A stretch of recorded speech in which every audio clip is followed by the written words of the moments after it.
AutoCAD দিয়ে এই ধরনের শেপ যদি ড্র করার প্রয়োজন পড়ে কিভাবে ড্র করবেন, একদিকে আছে 15 ফিট, একদিকে 13 ফিট, একদিকে 17 ফিট, একদিকে 16 ফিট, একটার সাথে একটা মিল নেই। তো আমরা এটা কিন্তু খুব সহজেই ড্র করতে পারি।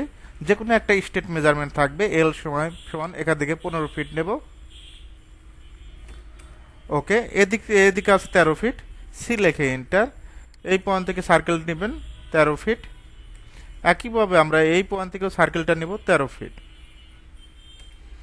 ওকে, এদিকে আছে কত ফিট? 17 ফিট, এদিকে 16 ফিট।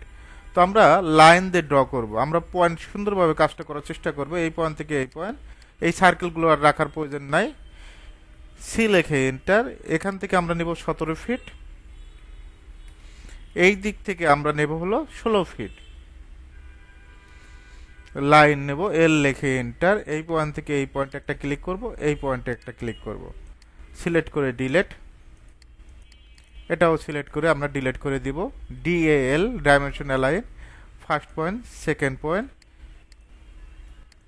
এই পয়েন্ট থেকে এই পয়েন্ট 17 ফিট, এদিক থেকে 16 ফিট।